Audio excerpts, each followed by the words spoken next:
Bueno, muy bien. En este momento nos acompaña Rafael Grossi.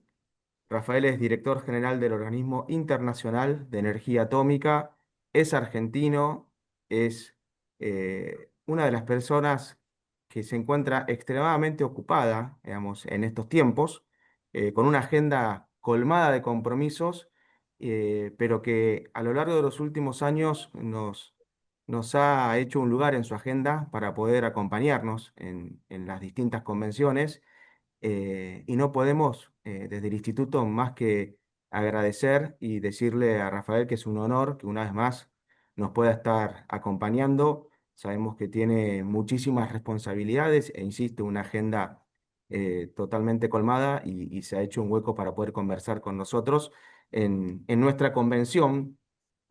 Rafael, buenos días, ¿cómo estás? Espero que te encuentres muy bien. Hola Pablo, ¿cómo estás? ¿Qué tal? Hola Lucas, hola Rafael. Muy buenos días Lucas, buenos días Pablo y a todos los participantes.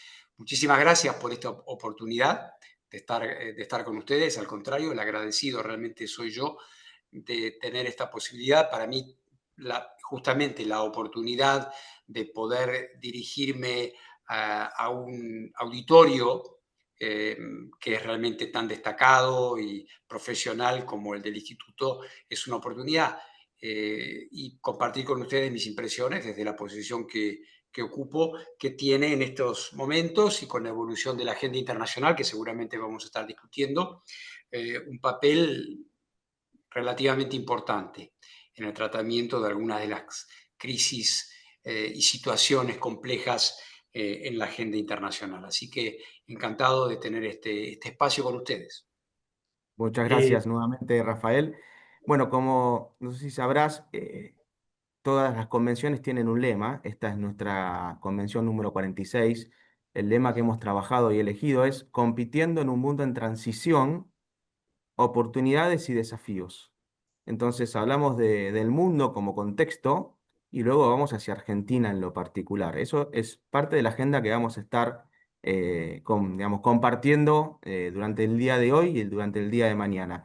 Entonces, dicho esto, junto a Pablo, nos gustaría eh, contar con algunos comentarios tuyos respecto a algunos temas puntuales y en este momento, si estás de acuerdo, Pablo, podemos comenzar con algunas Seguro. preguntas. A ver, y un poco en línea, Rafael, con lo que menciona Lucas, ¿no? En tu opinión, ¿podrías ayudarnos un poco con el análisis de la situación geopolítica actual? ¿Cómo lo ves? ¿Cómo estamos hoy? Bueno, yo creo que el título de la convención este año es acertado cuando ustedes están hablando de una transición. Yo me atrevería de que estamos frente a una transición compleja, no sé si hasta agregar traumática, pero ciertamente es una transición en la cual se ven algunas características, algunas notas que eh, yo las puedo palpar en modo inmediato en mis negociaciones y tratativas con distintos países. En primer lugar, yo creo que los ejecutivos de finanzas tienen que ver que el orden internacional es un orden internacional mucho menos cohesionado que el que teníamos hasta hace muy poco tiempo. No significa que anteriormente estuviésemos en una especie de nirvana maravilloso y armónico, pero existe una fragmentación creciente, para utilizar también otra, otra caracterización general. Hay, esto es evidente, una multiplicación de polos de poder, lo cual no significa que el mundo sea totalmente multipolar, pero hay una multiplicación de polos de poder, el cual obviamente hoy es común que se hable del G2, por ejemplo, frente al G20, y cuando se habla del G2 se está hablando del peso específico de Estados Unidos y China, pero naturalmente otros actores que tradicionalmente hemos considerado en el escenario internacional, como la Unión Europea, la propia Federación de Rusia y el así llamado sur emergente, con la India y otros, aparecen como elementos que no pueden ser soslayados, digámoslo así. Hace muy pocos días tuvo lugar en China la reunión de la Organización de Cooperación de Shanghái. Y allí teníamos ubicado nada menos que países que representan aproximadamente el 50% más de la población mundial y casi el 40% del PBI global. Y se veían fotos bastante llamativas y fuertes en cuanto a su contenido, con el presidente Putin, el presidente Xi Jinping, el primer ministro Modi, o sea, grandes figuras que también están teniendo una influencia muy clara en el devenir de la competencia geopolítica, digamos, por así llamarla. También, además de la fragmentación, la complejización, la multiplicación de polos de poder, creo que es interesante que veamos que los terrenos, las esferas de la competencia también están diversificándose y ampliándose. Hoy la competencia es por energía, obviamente, pero también es por tecnología, también es por rutas marítimas, también es por el manejo de los datos, la información, la inteligencia artificial, también es por materias primas, pero distintas de las anteriores, sumadas a las anteriores. No significa que los combustibles fósiles u otros o los alimentos lo sean menos, pero hoy tenemos, y esto se ve muy claramente en la competencia estratégica, en áreas importantes como las tierras raras, los minerales estratégicos, que también están populando justamente los mercados con los que ustedes están trabajando constantemente. Señalaría también la aparición, digamos, la reaparición de la conflictividad en una manifestación que creíamos perteneciente más al siglo XX que al siglo XXI, es decir, el retorno de una guerra de trincheras con uso de artillería y ocupación de la infantería, como es el caso del conflicto entre la Federación de Rusia y Ucrania. Se parece mucho más en algunos aspectos a la guerra del 14 al 18 que a los conflictos que nuestra información o nuestro manejo de la información podría hacer pensar, pero indicando que estos coexisten con la ciberconflictividad, con los conflictos híbridos, con la desinformación, que también el espacio del manejo de las noticias y de las noticias falsas a través de la importancia de las redes y de las redes sociales, se convierte también en un factor muchas veces tan cinético como un proyectil en la estabilidad política, por ejemplo, de un país. El uso prácticamente ya normalizado de sanciones como elemento en el toolbox, en la caja de herramientas de los actores políticos internacionales, es otro elemento muy importante, muy fuerte. Por ejemplo, yo lo veo en primera fila esto cuando estoy tratando las cuestiones en el Medio Oriente, el conflicto en Irán, inclusive también otros menos conocidos en Occidente, como por ejemplo el trabajo de mediación que tuvimos que hacer entre China y Japón por la situación relativa a las aguas utilizadas en el enfriamiento de la planta de Fukushima, que llevó, por ejemplo, a la imposición de sanciones y prohibición de importaciones por billones de dólares de frutos del mar y peces de Japón a China. Entonces, todos estos elementos hacen que el escenario internacional se complejice aún más. Otro elemento que querría señalarles, y esto fíjense que es simplemente descriptivo. Todo lo que yo les estoy diciendo no es valorativo, no es subjetivo, sino que es simplemente una descripción del mosaico que tenemos frente a nosotros. Muy importante es justamente en el marco de esta transición que el título describe, es la redefinición del relacionamiento transatlántico. Esto es muy importante y cuando hablamos de transatlántico, evidentemente hablamos de América del Norte y de Europa, ¿verdad? Y en particular de Europa occidental, de Europa comunitaria, básicamente, aunque no solamente eso. o también inclusive del así llamado Occidente extendido, que incluiría a Japón, la República de Corea, Australia, ¿verdad? Los países que son básicamente comparten ciertos valores, la política de mercado, en fin, el Occidente extendido. En este sentido, existe una situación que sí es bastante inédita,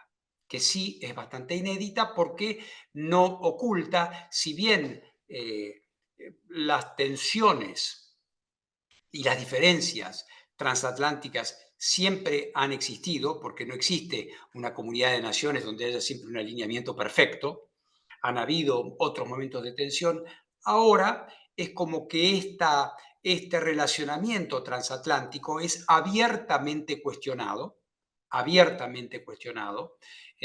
y donde un socio, en este caso el socio mayor, cuestiona de manera abierta y muy polémica el reparto de responsabilidades, bienes, ganancias y facilidades. Lo estoy tratando de poner en muy, muy alto nivel semántico para no ir en temas muy de detalle, tampoco mi posición me lo permitiría, pero para darles a ustedes este tour d'horizon que nos permite ver que están sucediendo cosas que hasta ahora no habían sucedido y donde la formulación del interés nacional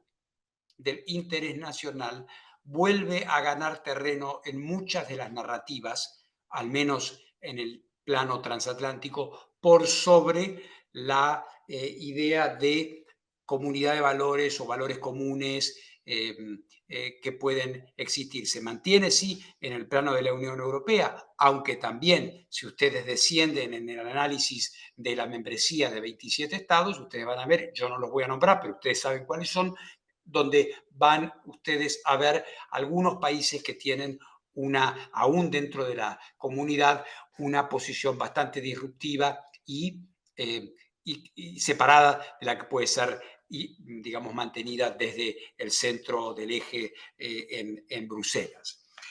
Quizá, y no quiero extenderme demasiado en esta pregunta, pero para poner otro punto que no puede ser ignorado, y que lo mencioné en modo muy genérico cuando hablé de la aparición de nuevos actores, justamente la aparición de polos como el de Shanghai o el de los BRICS. Acá creo yo que es importante, desde mi punto de vista y desde mi experiencia, indicar que esta aparición de otros elementos tenemos que seguirla con atención, no es aún un factor o factores que lleguen al punto de cuestionar o de cambiar los equilibrios políticos existentes.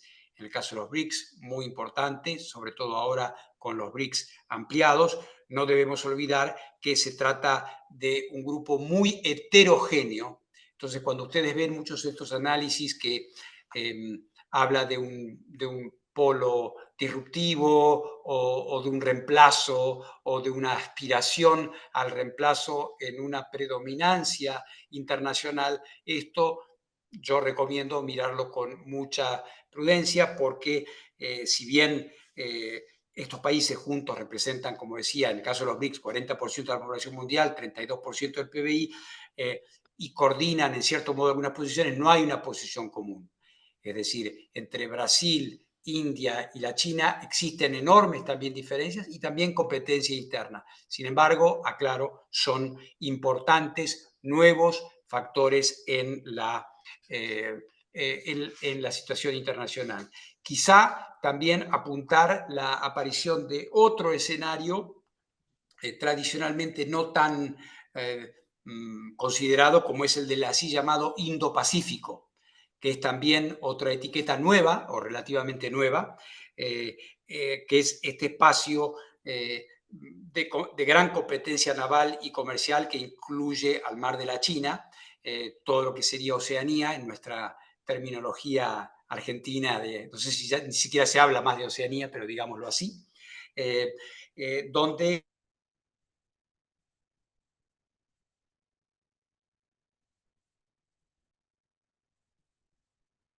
que si bien no llega a ser una alianza militar, de consulta, de cooperación estratégica. Y también en ese aspecto la configuración por primera vez del AUKUS, que es un entendimiento, un arreglo ya de tipo militar entre Estados Unidos, Australia y el Reino Unido para dotar a Australia de capacidades de propulsión naval submarina nuclear. En este teatro que es tan conflictivo. Así podría seguir, mis queridos amigos, pero como ustedes ya pueden ver, creo que tenemos suficiente como para decir que, como dirían los escandinavos, tenemos un smorgasbord ahí, tenemos una ensalada bastante compleja donde ustedes tienen que moverse, donde nosotros en la política internacional tenemos que movernos y tratar de tomar las buenas decisiones. La verdad que sí, Rafael, pero nos has dado, digamos, un panorama muy clarificador, que nos da pie hacia otros temas que queríamos compartir, si estás de acuerdo. Y ¿Cómo ahí no? es un poco ir hacia adelante, ¿no? Mirando hacia el futuro, ¿cuál sería tu visión sobre cómo los países, y acá podemos hacer énfasis en Argentina, pueden prepararse para competir en un mundo marcado por cambios geopolíticos y tecnológicos?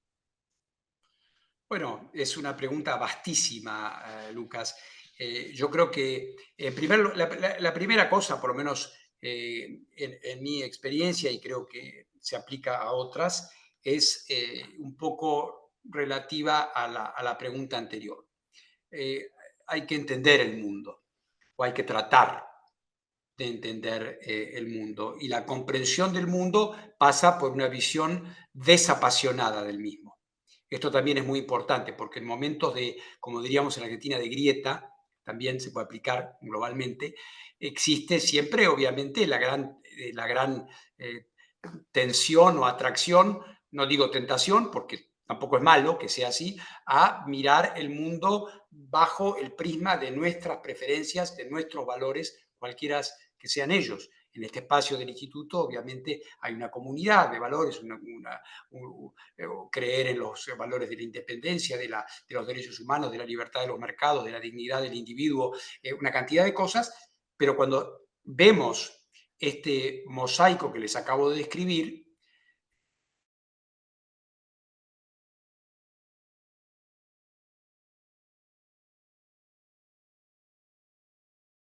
de aproximaciones y de valores que no son necesariamente estas que nosotros estamos o con las cuales nos movemos.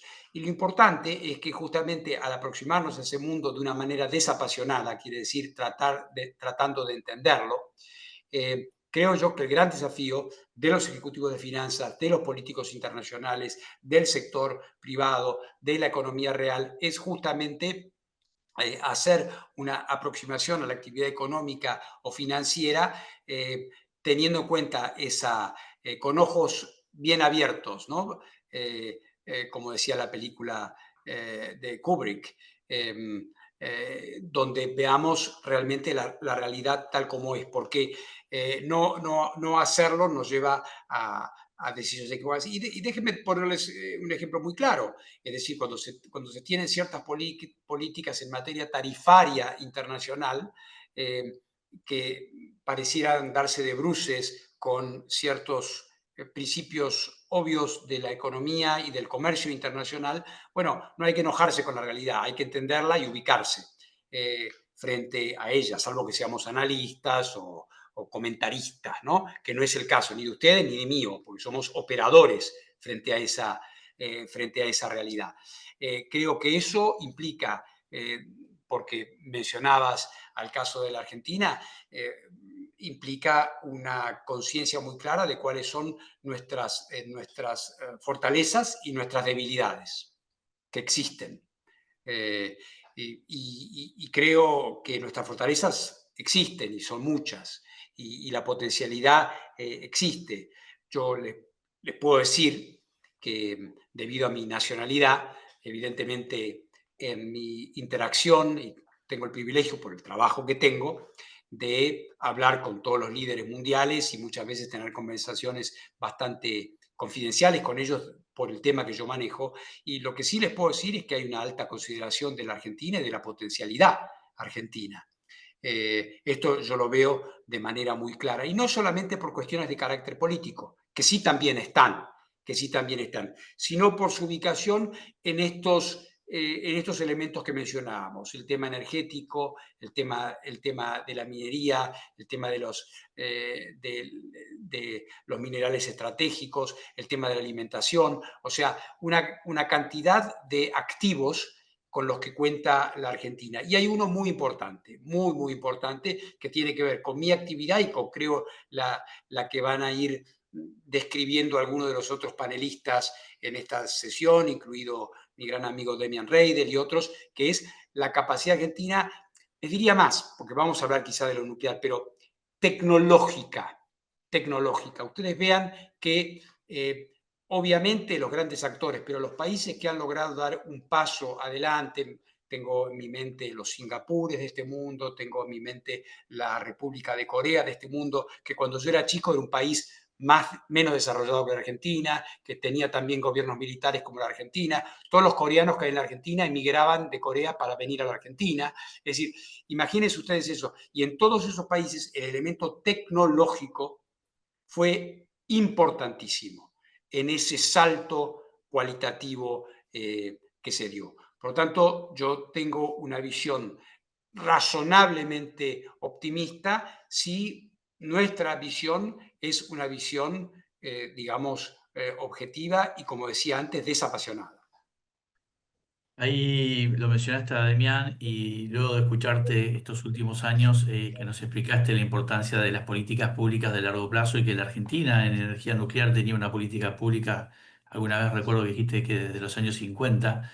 En esta convención, y ya que estamos en Bariloche, no solamente lo invitamos a Demián, sino también a la gente del Instituto Balseiro, de la Comisión Nacional de Energía Atómica y del INVAP, que es donde todos visualizamos que hay una parte muy importante de esta tecnología. Como experto en energía nuclear, ¿vos opinás o cuál es tu opinión respecto de cómo la Argentina puede seguir compitiendo desde este factor tecnológico que estabas resaltando? Bueno, en ese aspecto yo tengo 40 años de trabajo con el sector nuclear mundial y argentino en particular. Me formé en Bariloche como diplomático que fue a estudiar para poder entender, enviado por la Cancillería, gracias a un jefe muy clarividente que se dio cuenta que si yo quería entender algo de esto tenía que aprender de los que saben, y ahí estuve con la primera generación de Cacho Tegui, de Horacio Zuna y de toda la gente de INVAP y de la comisión en general. Así que me siento honrado de que estén ellos ahí. Bariloche es nuestro Silicon Valley nuclear, es nuestro polo tecnológico ejemplar y modélico en más de un sentido, y ya excediendo lo nuclear. Y en eso no es necesario que lo diga yo, si está la gente de INVAP ahí, ellos lo van a describir muy bien. Radarización, en fin, una cantidad de espacios, satélites, en fin, una cantidad de cosas. Yo creo que yo tuve la gran satisfacción en el 18 o el 19 de diciembre, Demian, que está por ahí, me podrá corregir, de acompañar desde mi posición, no como argentino, desde mi posición como director del Organismo Internacional de Energía Atómica, del Organismo Internacional de Energía Atómica, a Demian y al presidente Milei en el lanzamiento de ese programa que ellos van a describir, así que no voy a entrar en ese terreno, pero sí para decir, porque esto ha sido una bandera que yo junto con otros he llevado durante muchos años, sí para decir que este es un terreno donde claramente las estrellas están alineadas en un sentido favorable para Argentina. ¿Por qué? Porque la energía nuclear, que por muchos años fue estigmatizada, criticada y marginalizada, está teniendo un retorno fuertísimo en todo el mundo. No es una cuestión, de vuelta lo digo, no es una cuestión ideológica, ni de preferencias, ni de yo por ser director del OIEA. Eh, eh, en Europa hay un retorno fuertísimo por razones fascinantes que tienen que ver inclusive con la cuestión de la guerra en Ucrania, en particular en Europa del Este, Chequia, Bulgaria, Rumania, Hungría, Eslovaquia, Eslovenia, Polonia, que era el único grande de Europa del Este que no tenía reactores nucleares, está también ingresando muy fuerte en eso. Los países bálticos también. Ellos por razones políticas, por razones de lo que se llama la seguridad energética. Pero en el resto del mundo, en los Estados Unidos, en Asia, la India, China, Japón, que está prendiendo, encendiendo uno a uno los reactores que apagó en la época de Fukushima. Entonces, la Argentina, que tiene todos estos saberes y esta capacidad, y es el único país que exporta reactores nucleares dentro del sur, si trazamos una línea medio rara en el mundo, tiene esas capacidades y esas posibilidades. Tiene también sus desafíos, porque naturalmente el desarrollo del mercado nuclear, por así decirlo, es un desarrollo complejo y que tiene distintas manifestaciones. La Argentina ha elegido, y Demian está a cargo de eso, como zar nuclear argentino, por así decirlo, espero que no se ofenda si digo zar, pero es el gran jefe del programa nuclear y me parece fantástico que así sea y yo lo estoy ayudando en todo lo que yo puedo. Él lo que está tratando es de incorporar a la Argentina a la tendencia hacia los reactores pequeños y modulares. La Argentina tiene desarrollos en ese sentido y tiene oportunidades. El eje energía nuclear modular pequeña y centros de datos ya está instalado en el mundo. Ya está instalado en el mundo. Si ustedes analizan y los financistas dentro del instituto que sigan este tipo de mercado, ya saben que no pasa una semana sin que no haya un acuerdo entre Google, Meta, Oracle, quien sea, Microsoft, OpenAI. Todas estas empresas están firmando acuerdos con compañías que fabrican pequeños reactores nucleares, porque, como ustedes saben, los centros de datos son tremendamente voraces en cuanto al consumo energético, ¿verdad? Entonces, su viabilidad es dependiente de fuentes energéticas estables 24/7, 365, y analizando la panoplia de oferta energética, naturalmente solo los reactores nucleares dan esa capacidad. De modo tal que estamos hablando de un mercado que, según el organismo internacional de energía, no de energía atómica, sino el que está en París de la OCDE, a cargo de mi gran amigo Fatih Birol, que es un gran economista energético mundial, lo que se está viendo es que justamente la tendencia hacia eso es muy fuerte. Naturalmente, para la Argentina es un desafío importante porque en esta carrera los que van adelante son los grandes países y Argentina. Se habla de un mercado de 30.000 millones de dólares en los próximos 15 o 20 años, ¿verdad? Entonces, estamos frente a una oportunidad importante, merece, y ellos